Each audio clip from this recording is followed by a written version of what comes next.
현장을 뛰는 기자, 사건의 핵심을 짚어내는 변호사와 함께 우리 사회를 속속들이 파헤치고 프로파일링하는 시간이죠. 사회 프로파일링. 오늘은 장윤미 변호사, 곽우신 오마이뉴스 기자 두 분과 함께합니다. 어서 오세요. 네, 안녕하세요. 네, 안녕하세요. 네, 안녕하십니까. 지금 유튜브로 사회 프로파일링 생중계되고 있습니다. 유튜브 댓글도 저희가 실시간으로 다 확인을 하고 있으니까요. 저희 모습을 보고 싶으신 분들, 댓글로 참여하시고 싶으신 분들 유튜브에서 표창원의 뉴스아이킥을 검색해서 들어와주시면 감사하겠습니다. 먼저 오늘의 첫 번째 키워드 나이입니다. 한국은 나이 세는 법이 여러 가지지 않습니까? 장윤미 변호사님 어떠세요? 나이를 소개하실 때 어떤 기준으로 주로 소개하십니까? 사실 내심으로 그러니까 마음적으로는 네. 만 나이로 얘기하고 싶지만 네. 뭔가 한국식 나이로 얘기하지 않는 게 굉장히 좀 한 살이라도 어리게 보이려는 꼼수 아니냐. 약간 지는 것 같다, 세월에. 이런 마음 때문에 예. 그냥 제가 그냥 한국식 나이로 자기소개를 하고 있고 예. 또 제가 빠른 뭐 이런 2월생이어가지고 항상 네. 이런 뭐 이를테면 이 순위를 매기는데 항상 꼬였달까요? 좀 네. 어렵고 이랬던 게 있는데 저희 인수위에서 생활 밀착형으로 뭔가 예. 정리를 해준다고 하니까 이 부분은 참 체감이 좀 많이 됐습니다. 아니, 그럼 제 생각에 장윤미 변호사님께서는 아직까지 젊으시다는 얘기예요. 저는요 철저하게 하루까지 따져서 예, 만 나이로 얘기합니다. 저도 언젠가는 그러면 예, 이렇게 50 넘어가 보세요. 아, 네. 곽우신 기자는 어떠세요?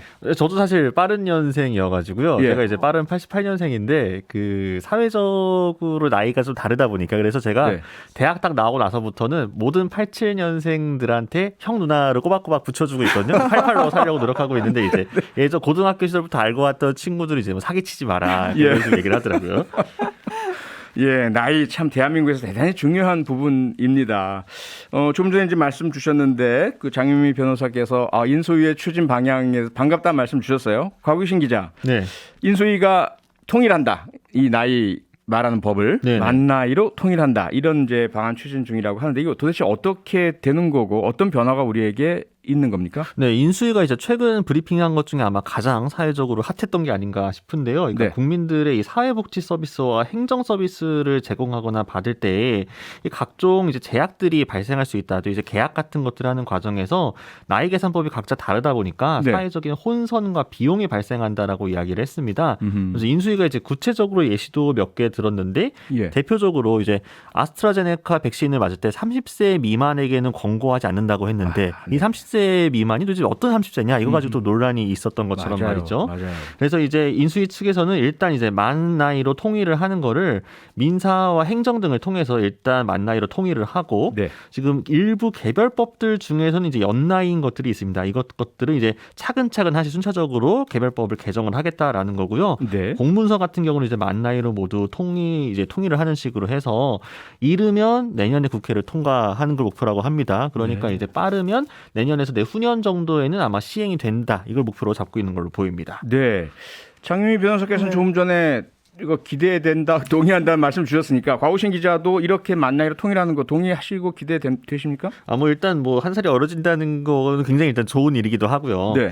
근데 이제 만 나이가 단순히 이제 그냥 뭐 우리가 한 살 젊어진 기분이니까 좋다 이런 것만이 아니라 인수위가 얘기를 한 것처럼 사실 그때그때 워낙 다르고 또 이제 해외 여행을 간다거나 아니면 뭐 연수를 간다거나 이제 국제사회 관계와의 뭔가 맺을 때에도 나이가 좀 다른 것도 있었고 맞아요. 또 같은 이 나이라고 해도 이제 또 연나이라는 것도 있어가지고 뭐 네. 술이나 담배를 살 때 적용되는 나이 또 선거할 때 내가 투표할 수 있느냐 다 이제 또 달라지니까 계산법이 예. 이게 너무 달라서 항상 혼란이 있었던 건 사실이기 때문에 네. 한 번 이참에 정비가 되는 게 좀 국민 생활상에 도움이 되는 건 맞지 않을까 좀 기대해 볼 수 있을 것 같습니다. 장윤미 변호사님, 우리가 이렇게 그냥 생활상의 혼란이나 에피소드 정도만이 아니라 법적으로도 이 나이 계산법 때문에 혼돈 때문에 분쟁이 있었던 적도 있지 않았습니까? 많습니다. 왜냐하면 지금도 짚어주셨지만 이른바 이제 K 나이와 관련해서 네. 청소년 보호법에는 만 나이도 아니고 뭐 한국식 나이도 아니고 연 나이로 한다. 그러면 실제로 뭐 술 담배를 산다거나 술집에 청소년이 이용을 해서 이 업주가 영업 정지 등의 또 불이익을 받으시는 경우들이 상당히 많은데 네. 그렇다면 그 나이를 어떻게 계산해야 되는 건지 혼선이 부분이 있는 경우들도 왕왕 정말 있고요. 그렇죠. 실제로 대법원까지 이 나이와 관련해서 분쟁이 계속됐던 케이스가 있는데 네. 이게 바로 남양유업 케이스입니다. 어허. 노사단체에서 협약을 맺었는데 예. 근무 정년은 만 60세로 한다. 이 부분에 대해서는 이론의 여지가 없습니다. 네. 그런데 만 60세로 하고 56세부터 임금 피크제를 적용한다라고 했는데 어허. 이 56세가 만 56세인지 한국식 나이 56세인지 이게 하급심에서 1심, 2심 판단이 또 갈리기도 했습니다. 예. 그런데 최종적으로는 이것은 만 55세로 봐야 된다라는 결정이 대법원에서 나왔던 건데 그 이유는 네. 이런 단체 협약까지 이르게 된 과정 중에서 이 근무 정년 60세를 책정을 딱 기준선으로 할 때 피크제로부터 한 5년 정도를 이 논의 과정에서 한 그 격차로 두고 논의가 오갔다라는 그 증명이 있어서 대법원도 이렇게 인정을 했던 건데 네. 이런 부분이 정말 사회적 비용으로까지 사실 통일이 되지 않았기 때문에 이렇게 비화가 됐던 이런 케이스라고 보시면 될 것 같습니다. 네, 상당히 중요한 이 의미를 가집니다. 나이를 어떻게 계산하느냐 말이죠. 곽우신 기자. 네. 그런데 그러면 앞으로 정말로 만 나이로 통일이 된다면 모든 문제 해결되고 깔끔해지고 혼선 전혀 없고 뭐 학생들 입학, 병력, 정년 은퇴 깔끔해지는 겁니까? 안타깝게도 그것까지 다 정비가 되려면 시간이 조금 더 걸릴 것으로 보입니다. 아까 그래요? 이제 인수위의 계획을 소개해드릴 때도 말씀드렸던 것처럼 예. 큰 틀에서 이제 만 나이로 통일을 한다고 하더라도 이미 개별법에서 명시적으로 연 나이로 이제 그 계산을 하는 것들이 정해져 있는 것들이 있거든요. 네. 그러다 보니까 이 개별법들을 다 이제 개정안 발의해가지고 또 법사위 거쳐가지고 또 올라와서 본회의 통과해서 유예기간 갖고 시행까지 하려면은 상당한 시일이 소요되고 또 그 과정에서 또 여러 논의들이 필요하기 때문에 네. 실질적으로 모든 나이들이 다 통일되는 데는 좀 시간이 걸릴 것으로 보이고요. 그렇기 네. 때문에 인수위에서도 이 청소년 보호법과 병역법에 대해서는 신중한 태도를 유지를 했습니다. 그러니까 뭐 좀 혼란이 생겨서 뭐 예. 연나이를 적용한 측면이 이제 지금까지는 있어 왔는데 보다 면밀히 검토를 할 것이라고 밝혔고요. 네. 또 이제 공직선거법처럼 생일을 기준으로 만 나이를 적용해 투표권을 부여하는 방식으로 이렇게 술 담배를 살 수 있게 되면은 이제 그 현장에서 매번 체크하는 게 또 너무 또 번거로울 수 있고 또 혼란스러워질 친구들끼리 수 다 있습니다. 가도 다 각자 생일에 따라 달라질 거 아닙니까? 그렇죠. 그렇게 되는 거죠. 지금 이제 12월 30일을 대기하고 있다가 1월 1일 땡 되면 이제 먹을 수 있었는데 그렇죠. 그게 안 되게 되는 거니까 이제 그런 부분들까지 고려해서 잘 적용해 보겠다 이렇게 이야기했습니다. 네, 장윤희 변호사. 네. 결국 그 말은 뭐 인수위가 한다고 다 되는 게 아니라 국회에서 법을 개정해서 통과시켜야 된다 이 말이죠. 그렇습니다. 사실 뭐 병역법에 따로 뭐 민법에 따로 청소년 보호법에 따로 나이 규정이 있기 때문에 예. 이 부분을 그럼 하나하나 고칠 것인지 그렇게 하는 것은 사실상 물리적으로는 불가능해서 네. 일단 인수위의 보관은 이렇습니다. 법제처를 통해서 올해 안에 행정기본법 개정안을 국회에 제출하겠다. 네. 그러니까 행정기본법에 아예 각각의 법안에 있는 나이를 통일할 수 있는 그런 상위 체계를 가져가겠다라는 아하. 것이고요. 네. 뭐 이미 뭐 국회에서 논의가 없었던 건 아닙니다. 민주당의 이장석 의원 등 13명이 행정안전위원회에 연령 계산 및 표시에 관한 법률안 새로 발의를 하기도 했는데 네. 이 부분과 관련해서는 이제 논의가 무리익지 않았고 뭐 아하. 국회를 통과하지 못했던 측면이 있는데 인수위에서 뭐 공약으로 내세웠던 부분을 현실화하는 측면에서 행정기본법을 개정하겠다라고 공언한 만큼 네. 이 부분에 대해 있어서는 여야 간의 이론이 없을 것이기 때문에 쉽게 통과되지 않을까 이렇게 전망해 봅니다. 알겠습니다. 네, 이쯤 해서 다음 주제로 넘어가 보죠. 곽 기자, 계곡 살인 사건 피의자 이은혜. 근데 이은혜 이 살인 혐의로 공개 수배 중인 피의자 혐의자인데 이 사람을 추종하는 팬클럽 채팅방이 생겼다고요? 네, 그러니까 11일 오전 카카오톡에 이은혜라는 이 세 글자로 검색을 하게 되면 예. 다수의 팬톡방, 그러니까 이제 팬 카카오톡방이 노출됐다 이런 보도들이 나왔습니다. 그러니까 본인들을 이제 이은혜의 팬이라고 자처하고 있는데요. 이 단체 채팅방의 참가자들은 이 소수로 이루어진 오픈 채팅방 등에서 이 씨를 옹호하는 발언들을 이어갔다고 합니다. 아하. 그래서 이제 언론에 노출되었던 걸 조금 옮겨드리자면 이제 한 네. 채팅방 공지글에는 범죄는 중요하지 않다. 얼굴이 중요하다. 예쁘면 모든 게 용서된다. 이렇게 적혀 있었다고 하고요.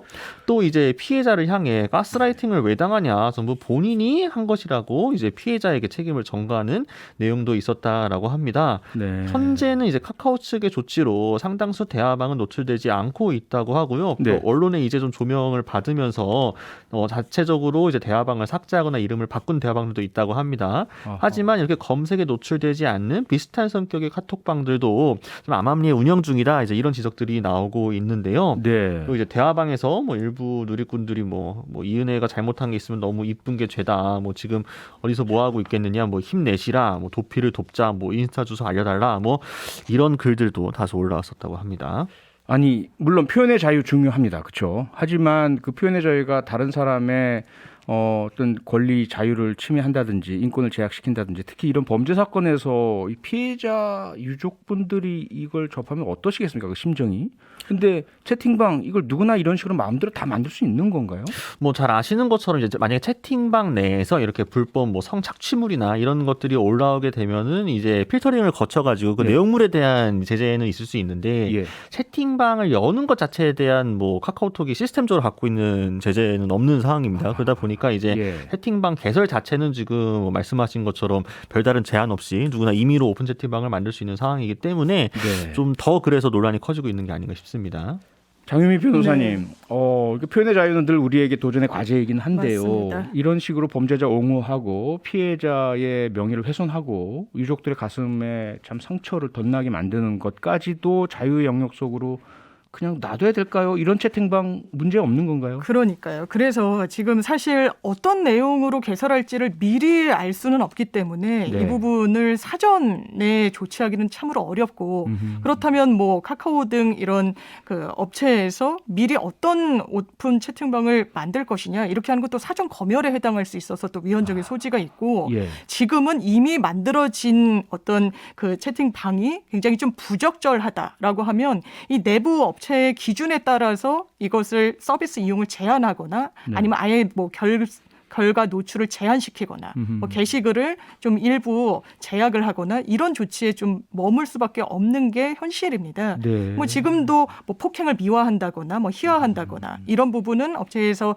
뭐 다 제재를 하고 있긴 한데 이 네. 부분이 지금도 이 채팅방에서 오가는 내용들을 보면 이은혜를 오히려 또 자처를 하면서요. 내가 지금 도주 중인 이은혜인데 도피가 하는 데 있어서 뭐 도움이 필요하다 내지는 자금이 필요하다 이런 글들도 올라와서 이게 또 다른 범행에 이용될 수 있는 그런 수단으로 작동할 수도 있고 네. 또 여기서 돌아가신 그 피해자인 전 남편 같은 경우에 굉장히 좀 모욕적인 언사가 오가는데 이 고인을 모욕하는 행위 사자 명예훼손에는 해당할 수 있는 여지가 있어서 네. 이 부분에 대한 규제는 그런 사후적으로 만들어 나갈 수밖에 없을 것 같습니다. 고인에 대한 직접적인 모욕이나 명예훼손이야 뭐 고소를 하고 이렇게 해서 법적 처분을 구할 수는 있겠지만 그러한 어떤 직접적인 모욕이나 명예훼손 행위가 아니라 범죄자 옹호하고 간접적으로 상처를 입히는 것 이런 것들은 혹시 법적으로 좀 조치할 수 있는 방법이 없나요? 그렇습니다. 저희가 항상 이런 어떤 부적절한 언행이 있을 때 피해자를 둘러싸고 있을 때 이게 2차 가해다라고 하는데 2차 가해라고 해서 모두 법적으로 의율할 수 있는 건 아니고 네. 2차 가해라는 범주도 상당히 좀 넓습니다. 피해자의 어떤 가해 행위를 한 사람을 두둔한다거나 옹호하고 이렇게 뭐 외모 지상주의가 사실 잘못 작동돼서 피해자에게 어떤 아픔을 주는 유가족에게 상처를 주는 행위 이걸 사실 아주 넓은 의미에서는 불법 행위라고 볼 수 있겠지만 예. 형사 처벌을 한달지 어떤 민사적으로 그렇다면 불법 행위에 따른 위자료를 청구했을 때 인정이 된달지 네. 이렇게까지 적극적으로 하기에는 좀 법률적으로 미비한 부분이 있는 것 같습니다. 네, 물론 법률적인 처벌이야 상당히 좀 어렵겠지만 이거 윤리 도덕적인 문제이고요, 인권에 대한 부분이고 혹시 주변에서 자녀나 주변 사람들이 이런 짓을 하고 있는 것을 아신다면 방치하지 마시기 바랍니다. 이건 해서는 안 되는 게 아니겠습니까? 다음 사건으로 넘어가겠습니다. 과우신 기자, 아니 코로나에 걸린 이 아랫집 남성이 윗집 현관문에 자신의 이거 표현을 하기가 싫네요. 이 자기 신체의 그 체액 같은 것들을 묻혔다. 네. 이런 사건이 실제로 있는 겁니까? 네, 그러니까 지난달 16일 오후 3시쯤에 벌어진 사건이라고 합니다. 이제 A 씨가 본인의 네. 아파트 위층에 사는 B 씨의 이 집 현관문 손잡이에 본인의 이제 콧물과 코딱지 등의 이 체액을 묻힌 혐의를 받고 있는데요. 예. 이 A 씨는 코로나19 확진 판정 후 자가격리 기간 중에 이 같은 범행을 저질렀다고 합니다. 아하. 그래서 이들은 이제 사건이 발생하기 이전부터 이미 층간소음 문제로 여러 차례 말다툼을 벌여왔다고 하는데요. 네. 자, 아랫집에는 A 씨 부부 또 윗집에 집에는 B 씨 부부와 초등학생 자녀 2명이 함께 산다고 합니다. 그러니까 B 씨 가족은 대부분 A 씨가 층간소음을 문제 삼아 항의했다라고 이야기를 하고 있는데, 그러니까 이제 아랫집에서 윗집으로 너무 시끄럽다라고 몇 번 항의를 해서 다툼이 있었다라는 거죠. 네. 그래서 이제 경찰에 따르면 이제 B 씨 가족이 외출해 있는 사이에 집에서 격리 중이던 A 씨가 혼자 위층으로 올라가서 코를 풀고 손에 묻은 분비물을 이 집 현관문 손잡이에 묻혔다고 합니다. 아랫집 이웃이 자신의 집 손잡이에 분비물을 묻혔다. 그런데 이거 어떻게 알게 된 거죠? 네, 그러니까 아파트 복도에 있던 CCTV 덕분에 이제 고스란히 찍혔다고 하는데요. CCTV가 네. 그러니까 집주인이 외출할 때 이 방범용 카메라 각도 안에 움직이는 대상이 들어오면 자동으로 핸드폰에 울리는 기능을 설정해 놓았다고 합니다. 네. 그래서 이제 이 윗집 주인, 그러니까 B 씨가 A 씨의 범행 장면을 실시간으로 스마트폰으로 보고 있었다라고 합니다. 예. 장혜미 변호사님, 네. 이거 참 이건 장난이라고 하긴 너무 심각한 너무 행위이고 심하죠. 위험한 행위인데요. 어떤 처벌을 받게 될까요? 사실 이 가해 행위를 한, 그러니까 이 분비물을 묻힌 사람은 자가격리 기간 중이었잖아요. 그러니까 네. 감염병 예방법 위반에 이제 자가격리 지침을 위반했다. 이 부분은 사실 다툼의 여지가 없이 혐의 적용이 가능할 것 같고요. 예. 또 하나는 이제 상해 여부입니다. 네. 이게 아마 분비물을 묻혔을 때는 그것도 본인이 확진자였음을 본인이 더 정확히 알고 있었잖아요. 그렇죠. 그럼 묻혔으면 이게 손에 닿았을 텐데 이 네. 이웃에. 그러면 감염을 사실상 의도한 거 아니냐라고 그렇죠. 하면 상해죄를 저희가 생각해 볼 수가 있습니다. 네. 상해죄라는 건 이 신체적인 생리적 기능을 훼손시켰을 때 좀 의율할 수 있는 그런 법리인데, 실제로 만지기 전에 CCTV로 감지했기 때문에 한다면 상해 미수. 근데 지금 경찰이 들여다보고 있는 부분은 이 콧물이 그냥 어떤 상해의 도구가 아니라 굉장히 위험한 물건이다. 그러니까 굉장히 전염을 일으킬 수 있는 위험한 물건으로 볼 수 있어서 네. 또 가중처벌되는 특수상해 미수로 보겠다라는 건데, 네. 사실 이 부분이 정말 재판까지 가게 됐을 때 인정이 될 것인가는 조금 미지수입니다. 왜냐하면 예. 이 바이러스가 이를테면 외부의 하나의 물건 같은 곳에 머무를 때 아하. 이 시간이 굉장히 짧다라는 거고, 그래서 뭐 설사 물건에 묻어 있더라도 감염력이 굉장히 낮다라는 게 전문가들의 진단이기도 하고, 이런 관련한 내용이 많이 알려져 있기도 해서 아하. 지금 이 가해행위를 한 당사자도 예. 내가 뭐 감염을 의도해서 이런 걸 했던 건 아니다, 그냥 괘씸해서 했을 뿐이다라고 항변을 하고 있다고 보도가 나오고 있습니다. 아하. 그렇다면 실제로 특수상해 미수로까지 될 수 있을지, 이 부분은 좀 의문이고, 또 하나는 네. 이게 손잡이에 이를테면 콧물, 뭐 코딱지를 묻혔다는 거 아니겠습니까? 예. 그렇다면 이 손잡이는 사실상 못 쓰게 됐다라고도 봐도 무방합니다. 네. 그렇다면 재산상 이익을 이제 갖고 있는 물건을 손괴한 부분에 대해서도 처벌이 가능해 보이는 부분이 있습니다. 재물 손괴죄요. 그렇습니다. 그런데 이런 유사한 행위들이 있잖아요. 소위 그 에이즈 감염자가 알면서 이 병을 다른 사람에게 감염시키기 위해서 그런 체액을 이렇게 그 다른 사람에게 침투시킬 수 있는 행위들을 한 것. 그런 경우 그때 특수상해죄로 많이 처벌받지 않았습니까? 그렇습니다. 그런데 이 경우는 그 방식 자체가 외부 물건에 묻혀놓는 거라서 그 외부의 바이러스의 생존 기간이 길지 않다라는 그런 전문가적인 의견 때문에 특수상해죄가 어렵다 이런 말씀이시잖아요. 아무래도 좀 그런 측면이 있을 것 같고, 예. 실제로 이게 그렇다면 공지의 사실이냐, 누구나 알고 있는 바이러스의 이 생존 기간이 외부에 노출됐을 때 굉장히 짧다라는 걸 이 사람이 실제로 알고 단순히 장난 차원에서 했을 것으로 볼 것이냐, 이런 부분에 대해서는 사실 다툼의 여지는 좀 열려 있는 것 같고, 네. 실제로 특수상해 내지 상해와 관련해서는 여러 판례가 축적이 돼 있는데 다툼이 항상 많습니다. 야하. 그러니까 머리카락을 잘랐다 임의로, 그 부분은 상해일까 아닐까? 그러면 생리적인 기능을 훼손시켰다는 게 대법원의 확고한 기준이기 때문에 네. 머리카락이 잘린 정도로는 상해로 보기는 어렵다, 이렇게 판단을 내리고 있는데, 예. 그렇다면 이 부분을 만지도록 의도한 것은 감염까지 좀 일으키도록 의도성, 고의성이 있었다고 객관적으로 볼 수 있을 것인가? 이 부분은 상당히 관건이 될 것 같습니다. 관건이다. 아니 곽우신 기자님, 네. 일반인의 상식으로, 언론인의 건전한 상식으로 보셨을 때 네. 이 행위가 아니 다른 사람에게 감염이 이루어지기를 고의적으로 의도한 행위가 아니다라고 보이십니까? 그러니까 그 의도가 아예 없었다고 보기는 어려울 것 같습니다. 그러니까 무슨 싸우고 있는 감정이 격앙되어 있는 상태도 아니었고 본인이 직접 위층까지 집이 비어 있는 걸 확인하고 올라가서 묻혔다라는 거잖아요. 확진자인 걸 알고 있으니까. 그러니까 그러니까요. 어떤 식으로든 의도가 들어갔을 텐데 이제 제가 조금 이제 아쉬운 거는 그러니까 층간소음 중재 제도가 이렇게 좀 빨리 안착이 돼가지고 제대로 실효성을 발휘했으면은 이런 식의 민망하고 또 서로에게 좀 상당한 불쾌감과 생체 위협까지 가할 수 있는 사건까지는 일어나지 않지 않았을까라는 생각이 좀 들기는 합니다. 이게 네. 층간소음 관련 문제가 어제 오늘 일은 아니니까요. 층간소음 때문에 뭐 여러 가지 참 심각한 칼부림 사태도 나고 네. 그런 일들이 있는 건 사실이면 이런 행위 앞으로 절대로 해서는 안 되겠습니다. 특수상해죄 뭐 그 처벌 여부를 떠나서 말이죠. 네. 사회 프로파일링 오늘은 여기까지 하겠습니다. 지금까지 과구신 기자 장윤미 변호사였습니다. 두 분 수고하셨습니다. 네, 고맙습니다. 감사합니다. 평일 저녁 6시 5분에 여러분을 찾아갑니다. MBC 라디오 교창원의 뉴스 하이킥.